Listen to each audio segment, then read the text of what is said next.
Hello, welcome to Mahi media. Congress ప్రభుత్వం అధికారంలోకి వచ్చి 2 ఏళ్లు కావస్తుంది. అయినప్పటికీ కూడా విద్యారంగ సమస్యలు ఏవైతున్నాయో వాటి అన్నింటినీ కూడా పక్కన పెట్టేసింది. కేవలం కార్పొరేట్ విద్యా సంస్థలను ప్రోత్సహించే దిశగా కూడా రాష్ట్ర సర్కార్ అడుగులు వేస్తుంది తప్పితే ప్రభుత్వ కాలేజీలను కానివ్వండి, ఇటు స్కూళ్ళను కానివ్వండి పూర్తిగా నిర్లక్ష్యం చేస్తుంది.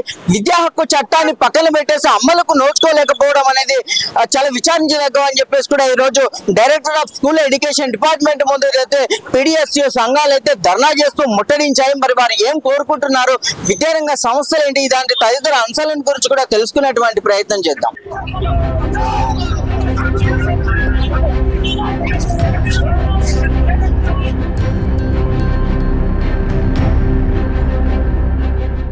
తెలంగాణ రాష్ట్రంలోని పాఠశాలలో నెలకొన్న సమస్యలు పరిష్కరించాలని, అదేవిధంగా ఫీజు నియంత్రణ చట్టం అమలు చేయాలని చెప్పేసి PDSU విద్యార్థి సంఘం ఆధ్వర్యంలో ధర్నా నిర్వహిస్తున్నాం. దీనిపై తక్షణమే ప్రభుత్వం స్పందించి ఏదైతే మీరు చెప్పినటువంటి ఏదైతే ఫీజు నియంత్రణ చట్టం ఉందో దాన్ని తక్షణమే అమలు చేయాలి, ఈ కార్పొరేట్ వ్యవస్థను రద్దు చేయాలి, అదేవిధంగా ప్రభుత్వ పాఠశాలలో నెలకొన్న సమస్యలు పరిష్కరించాలని చెప్పేసి మేము PDSU విద్యార్థి సంఘం డిమాండ్ చేస్తున్నాం. ప్రభుత్వ పాఠశాలలకి అన్ని మౌలిక వసతులను కల్పించాలి, త్రాగునీరు నింపించాలి, సైడ్ వాల్స్ నిర్మించాలి అని చెప్పేసి మేము డిమాండ్ చేస్తున్నాము. పర్మిషన్ లేకుండా ఓపెన్ చేస్తున్న కార్పొరేట్ కళాశాలను స్కూల్స్ అన్ని క్లోజ్ చేయించాలి అని చెప్పేసి మా డిమాండ్. విద్యార్థులందరికీ ప్రైవేట్ పాఠశాలలలో 25% అడ్మిషన్లు ఇప్పించాలి అనేది మా డిమాండ్. ఈ రోజు ఈ డిస్టెన్స్ స్కూల్ ఎడ్యుకేషన్ DSE ముందు ధర్నా కార్యక్రమాన్ని పిలుపుకోవడానికి ప్రధాన కారణం ఏంటంటే ప్రభుత్వ బడులలో మౌలిక సదుపాయాలు కల్పించాలని చెప్పేసి, అదే విధంగా 2010లో విద్యా హక్కు చట్టం అమలైనా కూడా ఇప్పటి వరకు కూడా చట్ట రూపం దాల్చింది తప్ప అమలు నోచుకునేటువంటి ఒక దౌర్భాగ్యమైనటువంటి పరిస్థితి మన ఉమ్మడి ఆంధ్రప్రదేశ్ లో కానీ తెలంగాణ రాష్ట్ర ప్రత్యేక తెలంగాణలో కానీ ఇప్పటి వరకు కూడా అమలుకు నోచుకోలేదు. కాబట్టి ఖచ్చితంగా తక్షణమే ఏదైతే విద్యా హక్కు చట్టం ప్రైవేట్ కళాశాలలో కార్పొరేట్ కళాశాలలో విద్యా హక్కు చట్టాన్ని అమలు చేయాలి. ప్రభుత్వ స్కూళ్ళలో కానీ ప్రభుత్వ కళాశాలలో కానీ ప్రభుత్వ యూనివర్సిటీలలో కానీ మౌలిక సదుపాయాలు కల్పిస్తూ తక్షణమే కార్పొరేట్ అయితే విచ్చలవిడిగా ఫీజులు దోచుకున్నటువంటి పేద విద్యార్థులు ఏదైతే పేరెంట్స్ నుంచి విచ్చలవిడిగా ఫీజులు దోచుకున్నటువంటి ఒక దౌర్భాగ్యమైన పరిస్థితిని ప్రభుత్వం గుర్తించి తక్షణమే ఫీజు నియంత్రణ చట్టాన్ని తేవాలని చెప్పేసి PDSU ఈ రోజు ప్రధానంగా డిమాండ్ చేస్తుంది. మన రాష్ట్రం మన ప్రభుత్వం అని చెప్పుకున్నటువంటి సందర్భంలో ఈ రోజు మన ప్రభుత్వం అంటే ఈరోజు చీకట్ల నుంచి చిమ్మ చీకట్లోకి పోయినటువంటి ఒక దుర్మార్గమైనటువంటి పరిస్థితి ఉంది. ఈ రోజు గత 5 సంవత్సరాలుగా మన ఫీజు రియంబర్స్మెంట్ కానీ స్కాలర్షిప్ ఇవ్వనటువంటి దౌర్భాగ్యమైన పరిస్థితి. మేము అధికారంలోకి వస్తే తక్షణమే మేము వాటిని పేద విద్యార్థులకు అందజేస్తామని రేవంత్ రెడ్డి గారు గొప్ప గొప్ప మాటలు చెప్పి మాటలోకే పడితే ఈ రోజు ప్రజాపాలన పేరిట ఒక నియంతృత్వంగా వ్యవహరిస్తున్నటువంటి తీరు. ఈ రోజు కనీసం ఇక్కడ ఈ ధర్నా కార్యక్రమం శాంతియుతంగా నిరసన తెలియజేస్తున్నా కూడా ఇక్కడ వేలకు మందిగా పోలీసులను పెట్టి మమ్మల్ని ఎక్కడికక్కడ నిర్మాణం చేస్తున్నారు. రేవంత్ రెడ్డి గారు మేము సూటిగా నిన్ను అడగాల్సుకున్నాం, నువ్వు ధర్నాలు చేయండి, రాష్ట్రోకలు చేయండి, ఉద్యమాలు చేయండి, నువ్వు ఈరోజు సీఎం సీట్ ఎక్కినావా అని చెప్పేసి PDSUగా మేము అడుగుతా ఉన్నాం. ఇప్పటికైనా సిగ్గు తెచ్చుకొని ఏదైతే హామీలు ఇచ్చారో ఎన్నికల ముందు హామీలు నెరవేర్చే దిశగా మీ యొక్క ఆలోచనలు ఉండాలని చెప్పేసి PDSUగా డిమాండ్ చేస్తున్నాం. లేని ఎడలా ఖచ్చితంగా ఈ రేపు కానీ లేదా సచివాలయం కానీ మీ ఇంటిని ముట్టడించడానికి కూడా PDSUగా మేము వెనుకాడం అని చెప్పేసి రేవంత్ రెడ్డి గారి ప్రభుత్వాన్ని హెచ్చరిస్తా ఉన్నాం. ఇప్పటికే నర్సరీ నుంచి ఈ రోజు ఇంటర్మీడియట్ వరకు లక్షల రూపాయలు ఈ రోజు ఫీజులు వసూలు చేస్తున్నారు. దీన్ని నియంత్రించడానికి గత ఏడాది రాష్ట్ర ప్రభుత్వం ఫీజుల నియంత్రణ చట్టం ఈ రోజు తీసుకొస్తామని చెప్పింది, కానీ ఇప్పటి వరకు కూడా ఈ రోజు ఫీజుల నియంత్రణ చట్టం తీసుకురావాలి. అదేవిధంగా విద్యా హక్కు చట్టం ప్రకారం ఈ రోజు ప్రైవేట్ విద్యా సంస్థలు 25% సీట్లు ఈ రోజు పేద విద్యార్థులకు ఉచితంగా ఇవ్వాలి. ఈ రోజు ఎక్కడ కూడా విద్యా హక్కు చట్టం అమలు కావడం లేదు. అదేవిధంగా విద్యారంగ సమస్యలు ఈ రోజు అనేక సతమతం అవుతున్నాయి. ప్రభుత్వ పాఠశాలలో మౌలిక సదుపాయాలు లేక విద్యార్థులు అనేక ఇబ్బందులు అవుతున్నారు. కాబట్టి ఈ రోజు ఈ సమస్యలు వెంటనే పరిష్కరించాలని PDSU గా రాష్ట్ర ప్రభుత్వం డిమాండ్ చేస్తున్నాం. ప్రగతిశీల ప్రజాస్వామ్య విద్యాసంఘం PDSU ఆధ్వర్యంలో ఈ రోజు డైరెక్టరేట్ ఆఫ్ స్కూల్ ఎడ్యుకేషన్ ముందు మేము పెద్ద ఎత్తున PDSU ఆధ్వర్యంలో ఆందోళన చేస్తా ఉన్నాం. ముఖ్యంగా మేము ఒకటే డిమాండ్ చేస్తా ఉన్నాం, ముఖ్యమంత్రి గారికి విద్యారంగం మీద ప్రత్యేకమైనటువంటి శ్రద్ధ ఏం కనబడడం లేదు. ఇప్పటికైనా విద్యాశాఖకు మంత్రిని కేటాయించాలి, అదేవిధంగా నిధులను పెంచాలని చెప్పేసి ఈ సందర్భంగా మేము డిమాండ్ చేస్తున్నాం.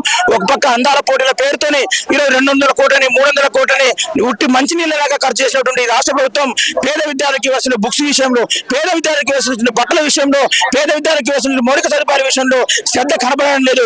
వీళ్ళకి పేద విద్యార్థుల మీద ప్రేమ లేదు. ఉన్నదల్లా ప్రేమ కార్పొరేట్ విద్యా సంస్థల మీద, శ్రీ చైతన్య నారాయణ లాంటి కార్పొరేట్ విద్యా సంస్థల మీద ప్రేమ ఉంది. కాబట్టి వాళ్ళకి విచ్చలవిడిగా ఫీజులు దోపిడీ జరుగుతున్నా కూడా ఎక్కడ స్పందించలేదు. కాబట్టి ఇప్పటికి కార్పొరేట్ విద్యా సంస్థ రోజు రోజుకు పుట్టుకొస్తున్నా కూడా అనుమతులు లేకుండా లక్షలాది రూపాయలని ఈ రోజు ఫీజుల దోపిడీ చేస్తా ఉన్నా కూడా ఎక్కడ కూడా స్పందించకుండా ఈ రోజు రాష్ట్ర ప్రభుత్వం ఉంటుంది.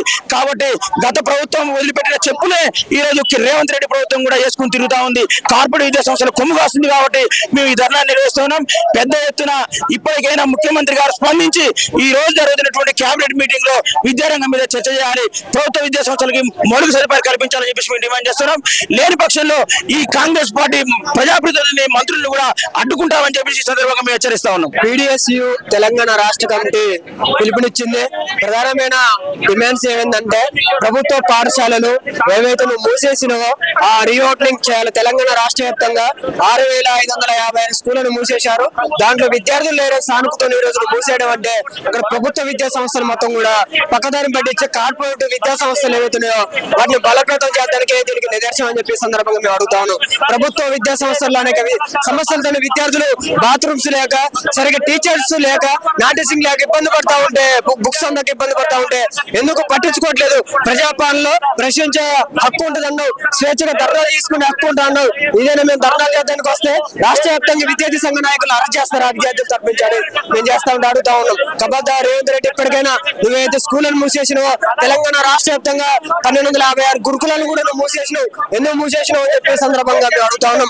ఈ ఖమ్మం జిల్లాలో సుమారుగా 3-4 గురుకులాలు మూసేశారు. తక్షణమే బట్టి గారు నాకు అక్కడ నియోజకవర్గం మధిరాలో కూడా గురుకులాలు మూసేస్తే ఉప ముఖ్యమంత్రి బట్టి గారు తల దించుకోవాల్సిన అవసరం కూడా మీకుంది. రేవంత్ రెడ్డికి కొమ్ము కాస్తారని చెప్పి ఈ సందర్భంగా ఇక్కడ ఉన్న తెలంగాణ రాష్ట్ర వ్యాప్తంగా ఉన్న ఎమ్మెల్యేలను మంత్రులు మేము హెచ్చరిస్తా ఉన్నాం, ప్రశ్నిస్తా ఉన్నాం.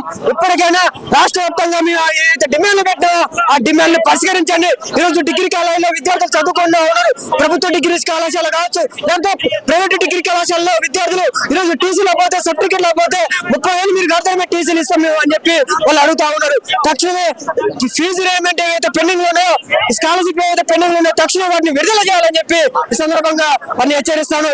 ఈ సమస్యలు పరిష్కరించబోతే మాత్రం పీడీఎస్ తెలంగాణ రాష్ట్ర వ్యాప్తంగా సీఎం రేవంత్ రెడ్డి ఇల్లును ముట్టడిస్తాం. మీ ఎమ్మెల్యేలు, ఎంపీలు ఎక్కడ తిరిగినా కూడా రాష్ట్ర వ్యాప్తంగా జిల్లాలో అడ్డుకొని తీరుతామని చెప్పి వారిని గట్టిగా హెచ్చరిస్తా ఉన్నాం. సో చూసారు కదా, ఏదైతే పీడీఎస్యు విద్యార్థి సంఘాలు ధర్నా చేపట్టిన నేపథ్యంలో వారు కోరుకుంటున్నారు రాష్ట్ర సర్కార్ పూర్తిగా విద్యా హక్కు చట్టాన్ని అమలు చేయలేకపోతుంది. ప్రభుత్వాలు మారినప్పటికీ కూడా గత ప్రభుత్వ వైఖరినే కాంగ్రెస్ సర్కార్ అమలు చేస్తుంది తప్పితే కొత్తగా చేసింది ఏమీ లేదు. విద్యలో అనేకమైనటువంటి సమస్యలు ఉన్నాయి. వీటన్నిటిని ఎప్పుడు పరిష్కరిస్తున్నారు? మాటల వరకు చెప్తున్నారు తప్పితే పరిష్కారాలు ఎక్కడ దొరకట్లేదు. పేద విద్యార్థులు ఇంకా పేద విద్యార్థులుగానే ఉంటున్నారు. విద్యా హక్కు చట్టం అనేది పూర్తిగా అమల్లోకి రావట్లేదు. కనీసం ఇప్పటికైనా మీరు కళ్ళు తెరిచి నాయకులు ఖచ్చితంగా కూడా విద్యా హక్కు చట్టాన్ని, ఇటు కార్పొరేట్ వ్యవస్థను కూడా అమలు చేయాలని చెప్పేసి కూడా వారు కోరుకుంటున్నారు. లేదా ఖచ్చితంగా కూడా రేవంత్ రెడ్డి సర్కార్ ని నిలదీస్తాము, ధర్నాలు చేస్తాము, గాంధీ భవన్ కానీ రేవంత్ రెడ్డి ఇల్లును కూడా మేము ముట్టడిస్తామని చెప్పేసి కూడా వారు చెప్తున్న నేపథ్యంలో మరి చూడాలి కాంగ్రెస్ ప్రభుత్వం దీని మీద ఎట్లాంటి చర్యలు తీసుకుంటుంది, విద్యా వ్యవస్థను బలిష్టం చేస్తుందా లేదా, ఇలాంటి అనేక అంశాలను గురించి తెలియాల్సిన నేపథ్యంలో మరిన్ని అప్డేట్స్ కోసం చూస్తూనే ఉండండి మహీ మీడియా.